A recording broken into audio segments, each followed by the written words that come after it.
तो दोस्तों स्वागत है आपका आपके अपने यूट्यूब चैनल एजुपुर में। तो दोस्तों आज की भी वीडियो बीए फर्स्ट ईयर के सेकेंड सेमेस्टर से रिलेटेड है।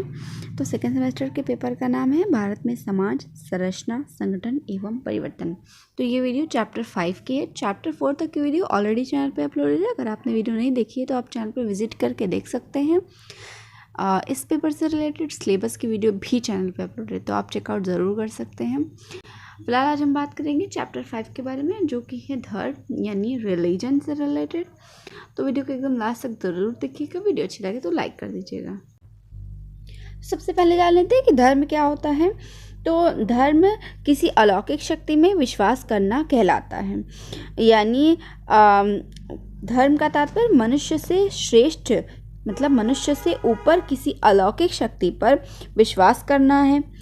मतलब इस विश्वास का आधार उस अलौकिक शक्ति के प्रति अपनी श्रद्धा को, अपनी भक्ति को, अपनी पवित्रता को, अपने विश्वास को, अपने भय की जो उसका डर होता है उसकी धारणा है, जिसे वो प्रार्थना, पूजा, आराधना इन सभी के माध्यम से व्यक्त करता है। तो ये सभी कुछ धर्म है। समाज में कई प्रकार के धर्म पाए जाते हैं, जैसे हिंदू, मुस्लिम, सिख, ईसाई। तो आज हम इस वीडियो में दो धर्मों के बारे में बात करेंगे, पहला हिंदू और दूसरा मुस्लिम। ये दोनों धर्म ही सबसे ज़्यादा इंपॉर्टेंट है और इन्हीं से रिलेटेड क्वेश्चंस एग्जाम में आते हैं। तो मेक श्योर आप इससे रिलेटेड नोट्स अपनी बुक में ज़रूर बनाएं। तो सबसे पहले हम बात कर लेते हैं हिंदू संस्कृति के बारे में, यानी हिंदू धर्म के बारे में। हिंदू संस्कृति में धर्म का अर्थ शाब्दिक दृष्टि से धर्म शब्द द्वि धातु से बना है। इसका अर्थ वह है जो किसी वस्तु को धारण करे या उस वस्तु का अस्तित्व बनाए रखे। यानी द्वि धातु का मतलब है कि किसी वस्तु को धारण करना या फिर उसके अस्तित्व को मेंटेन रखना। भारतीय संस्कृति में धर्म का अर्थ अंग्रेजी शब्द रिलीजन के अर्थ से भिन्न है। यानी अंग्रेजी में धर्म को रिलीजन कहा जाता है, जबकि हमारी भारतीय संस्कृति में रिलीजन शब्द से बहुत अलग धर्म को माना जाता है। भागवत में धर्म का वर्णन वृष के रूप में मिलता है। वृष यानी बैल, और पृथ्वी को गाय माना जाता है। यानी जो धर्म है वो बैल के समान है और जो हमारी पृथ्वी है वो गाय के समान है। तो इस धर्म के चार पैर है। यानी जो वृष रूपी मतलब बैल रूपी जो धर्म है उसके चार पैर हैं। यानी पहला सत्य है, दूसरा दया है, तीसरा तप है और चौथा दान है। तो ये कह रहे हैं कि जो वृष रूपी धर्म है उसके चार पैर होते हैं, पहला सत्य, दूसरा दया, तीसरा तप और चौथा दान। तो सतयुग में धर्म इन चारों पैर पर खड़ा था। इसका एक पैर कम होता गया। त्रेता में धर्म 3 पैरों पर और द्वापर में 2 पैरों पर और कलयुग में केवल 1 पैर पर खड़ा रह गया है।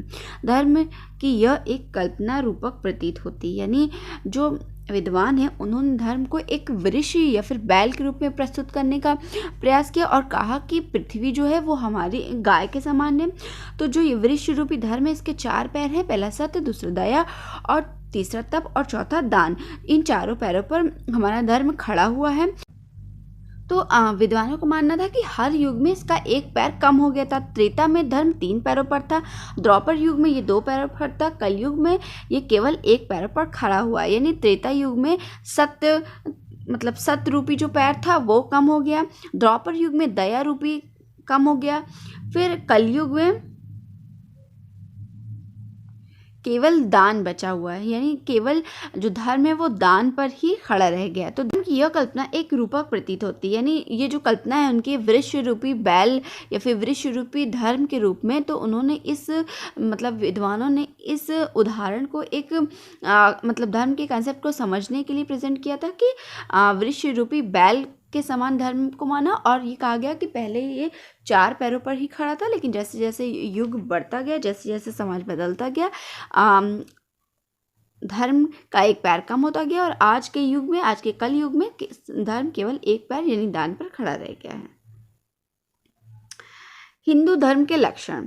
हिंदू धर्म के अपने कुछ विशिष्ट लक्षण हैं जो निम्न प्रकार हैं। पहला, मनु महाराज ने कहा है वेदोक्लो धर्म मूलम, अर्थात समस्त वेद अर्थात ऋग, यजुर, सामवेद और अर्थवेद धर्म का मूल है। यानी जो हिंदू धर्म के चारों वेद हैं, सामवेद, अर्थवेद, यजुर्वेद, तो ये सभी क्या हैं, धर्म के मूल हैं। इस प्रकार धर्म का प्रथम और आधारभूत लक्षण यह है कि शास्त्र प्रेरित ये वेद द्वारा निर्धारित कर्म ही धर्म है। यानी जो मनु महाराज ने कहा उनके अनुसार कि जो हमारे चारों वेद हैं धर्म उन्हीं का एक मूल है।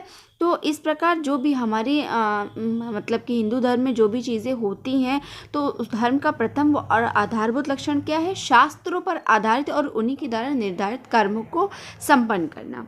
धर्म का दूसरा लक्षण है क्रिया साधित्व सती श्रेयस्कर तत्वमिति लौकिका, अर्थात क्रिया या कर्म द्वारा सिद्ध होकर कल्याणकारी होना धर्म का लक्षण है।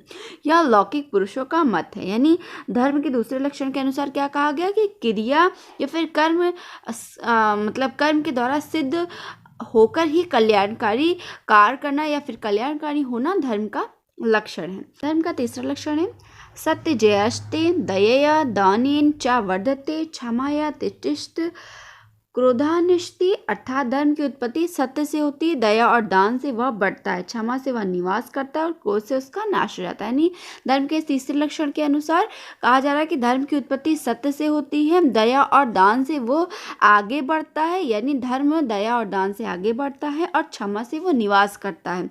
और क्रोध क्या है, गुस्सा क्या है, धर्म का नाश कर देता है, क्योंकि क्रोध में ही आकर व्यक्ति हमेशा गलत काम करता है, इसलिए क्रोध धर्म के नाश का एक कारण भी माना जाता है।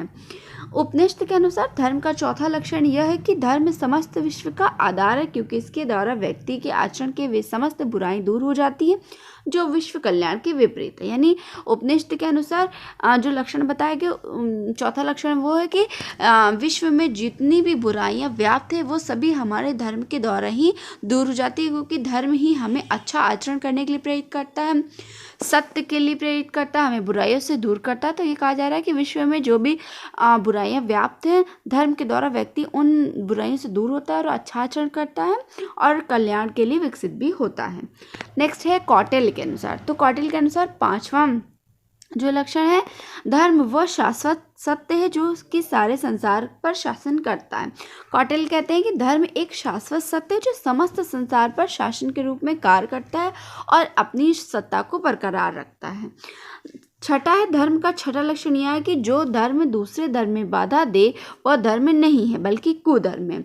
जो धर्म समस्त धर्मों का विरोधी है वह यथार्थ धर्म है, जो धर्म के बिल्कुल विपरीत है वह अधर्म कहलाता है। यानी जो छठा लक्षण है उसके अनुसार हर धर्म को, मतलब कि प्रत्येक धर्म को अपने दूसरे अपोजिट धर्म की रिस्पेक्ट करनी चाहिए, सम्मान देना चाहिए, दूसरों को रीति रिवाजों के, दूसरों के कल्चर का सम्मान करना चाहिए। जैसे कि हिंदू धर्म में अलग अलग रीति रिवाज, अलग अलग तरह के त्यौहार होते हैं, उसी तरह मुस्लिम में भी अलग अलग रीति रिवाज, अलग अलग तरह के त्यौहार होते हैं।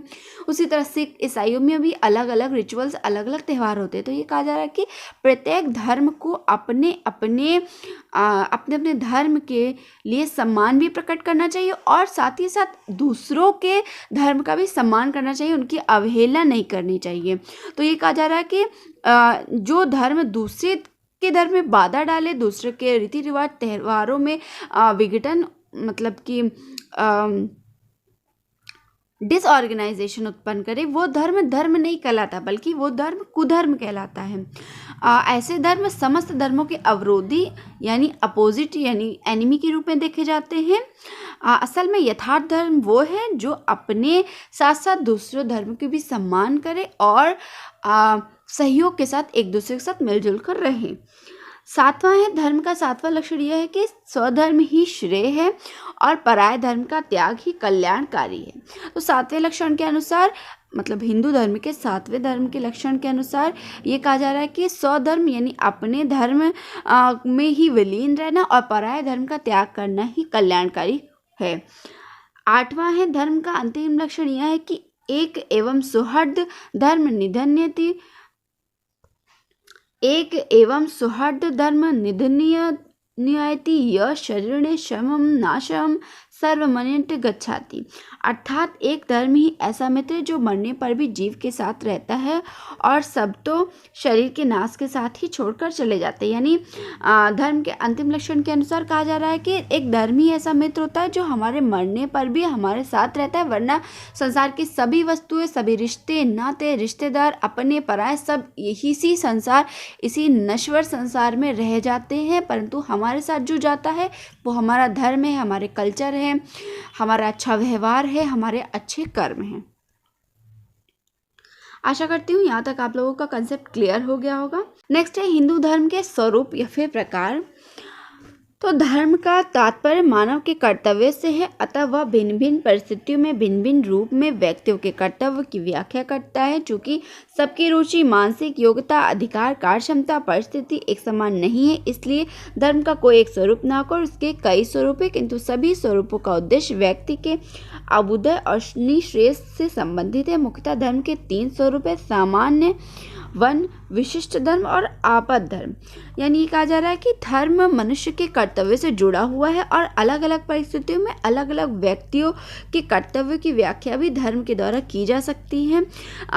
ये कहा जा रहा है कि सब व्यक्तियों की रुचि, उनकी मानसिक योग्यता, उनकी एबिलिटीज़, उनके अधिकार, उनके कर्तव्य, उनकी कार्य क्षमता, उनकी परिस्थिति डिफरेंट होती है, डिफरेंट सिचुएशंस में भी डिफरेंट होती है। इसलिए धर्म का कोई एक स्वरूप नहीं है, बल्कि धर्म के कई स्वरूप हैं। इसलिए इन्होंने धर्म को 3 स्वरूप में बांटा है: सामान्य धर्म, विशिष्ट धर्म और आपद धर्म। सामान्य धर्म किसी एक व्यक्ति, परिवार, जाति, समूह या देश का धर्म न होकर समस्त मानव जाति का धर्म है। यह धर्म सभी के द्वारा अनुसरण करने के योग्य है। इसका संबंध नैतिक नियमों से है। नैतिक नियम सभी के लिए समान होते हैं, इसलिए वह सभी के लिए उपयोगी है। समान धर्म का पालन जब सकाम रूप से अर्थात फल प्राप्ति की इच्छा के लिए किया जाता है, तब मोक्ष की प्राप्ति होती है। श्रीमद्भगवत में देवर्षि नारद ने प्रहलाद को धर्म का उपदेश देते हुए सामान्य धर्म के 3 लक्षण बताए हैं। सामान्य धर्म क्या है? सामान्य धर्म किसी व्यक्ति के परिवार, जाति, देश, काल, इन सभी का धर्म ना होकर समस्त मानव जाति का धर्म है। सामान्य धर्म को जनरल रिलीजन कहा जाता है, तो ये किसी भी पार्टिकुलर व्यक्ति, परिवार, धर्म, जाति का नहीं, बल्कि ये समस्त मतलब संसार में रहने वाले समस्त प्राणियों का धर्म है। तो जो सामान्य धर्म होते हैं वो सभी व्यक्तियों के द्वारा अनुसरण करने की एबिलिटी रखते हैं। इनका संबंध नैतिक नियमों से होता है। व्यक्ति को नियंत्रित रखने से, उसके सामाजिक जीवन को प्रगति पथ पर विकसित करने के लिए, उसे आगे बढ़ाने के लिए सही मार्ग दर्शाता है। नैतिक नियम सभी के लिए समान होते हैं, इसलिए यह सभी के लिए उपयोगी है। सामान्य धर्म का पालन जब सकाम रूप से अर्थात फल प्राप्ति के लिए किया जाता है, तब मोक्ष की प्राप्ति होती है। यानी कहा जा रहा है कि जो नैतिक नियम होते हैं, जो हमारे सामाजिक कर्तव्य होते हैं, वो सभी के लिए समान होते हैं और सभी के लिए उपयोगी भी होते हैं। उनका उपयोग जब अच्छे कार्य के लिए किया जाता है, तब मोक्ष की प्राप्ति होती है। यानी फल, जब हमारा सकारात्मक सोच हो, जब हमारी फल प्राप्ति का सोच अच्छा हो, तो हमें मोक्ष की प्राप्ति होती है। इसके विपरीत जब धर्म का उपयोग गलत तरीके से किया जाता है, तब ये विनाशकारी सिद्ध होता है। नेक्स्ट है विशिष्ट धर्म। तो एक और संपूर्ण मानव जाति के समान धर्म का निरूपण किया गया, दूसरी ओर यह भी ध्यान रखा गया कि प्रत्येक व्यक्ति के कर्तव्य एक दूसरे से भिन्न होने आवश्यक है। यानी कहा जा रहा है कि एक तरफ तो सामान्य धर्म का हमने निरूपण किया, प्रतिपादन किया, दूसरी ओर ये भी ध्यान में रखा गया कि जो प्रत्येक व्यक्ति होता है उसके कर्तव्य अन्य व्यक्तियों से अलग होते हैं और ये भिन्न होने भी आवश्यक है, क्योंकि सभी व्यक्तियों में स्वभाव, आयु, वर्ग, व्यवहार और सामाजिक जो पद होते हैं उनमें विभिन्नता होती है। तो समाज में दूसरे व्यक्तियों की तुलना में एक व्यक्ति की जो स्थिति जैसी परिस्थिति है, उसके अनुसार निर्धारित होने वाले कर्तव्य का विशिष्ट धर्म कहा जाता है। जो व्यक्ति रहते हैं उनकी अन्य व्यक्तियों की तुलना में स्थिति अलग होती है, तो जैसी उनकी स्थिति होती है वैसी उनकी परिस्थिति होती है, तो उस परिस्थिति के द्वारा ही जो कर्तव्य निर्धारित होते हैं वही विशिष्ट धर्म कहलाते हैं। इसे स्वधर्म भी कहा जाता है, क्योंकि यह व्यक्ति विशेष का धर्म होता है। विशिष्ट धर्म के कुछ स्वरूप निम्न हैं।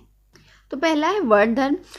वर्ण धर्म का तात्पर्य वर्ण द्वारा निर्धारित नियमों कर्तव्य का निष्ठापूर्वक पालन करना, जैसे ब्राह्मण वर्ण धर्म, अध्ययन, अध्यापन, यज्ञ, बलि आदि का विधान करना, यज्ञ आदि को सुसंपन्न करना। तो वर्ण धर्म मतलब उन धर्मों से रिलेटेड जो वर्ण व्यवस्था में रहते थे और वहाँ रहकर ही अपने गुरु के आज्ञाओं का पालन करते थे।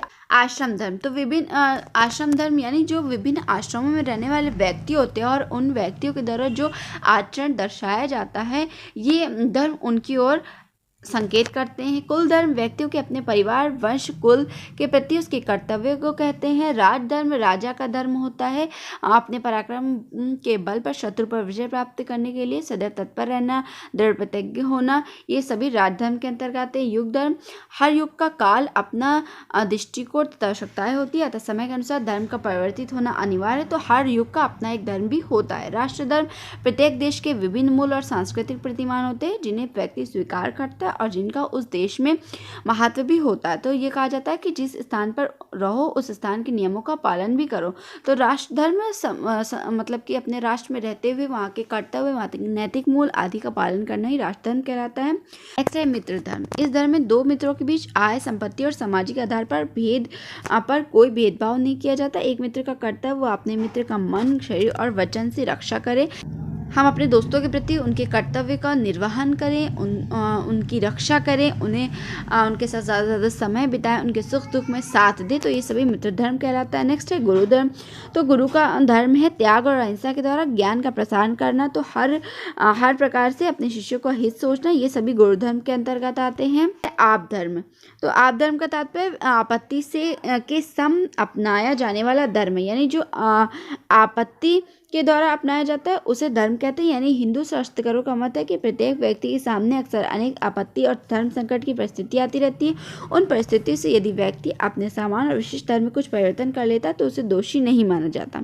यानी ये कहा जा रहा है कि प्रत्येक व्यक्ति के सामने आपत्ति, संकट, ये सभी कुछ आते रहते हैं। तो व्यक्ति जब अपने इन परिस्थितियों के कारण अपने विशिष्ट और समान धर्म में जब परिवर्तन करता है तो इससे अपराधी नहीं माना जाता। तो इस तरह के कारण जो संकट की स्थिति उत्पन्न करी, जो आपत्ति के द्वारा उपस्थित होती है, उसे आप धर्म कहते हैं। तो इस प्रकार में कह सकते हैं कि हिंदू धर्म भारत का सबसे प्राचीन व मौलिक धर्म रहा है। भारतीय समाज में इस धर्म को मानने वाले लोगों की संख्या सबसे ज़्यादा अधिक है। तो हिंदू धर्म की विशेषता यह है कि इसमें धर्म का संबंध व्यक्ति के कर्तव्य, करने योग्य कार्य और पवित्र जीवन से है।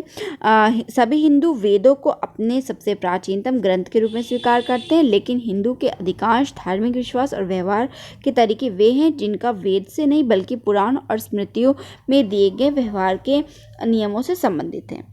तो अंत में हम ये कह सकते हैं कि जिन सिद्धांतों के आधार पर या जिन सिद्धांतों के अनुसार हम अपना दैनिक जीवन बिताते हैं, तो जिनके द्वारा हम विभिन्न प्रकार के संबंध स्थापित करते हैं, वो सभी कुछ धर्म कहलाता है।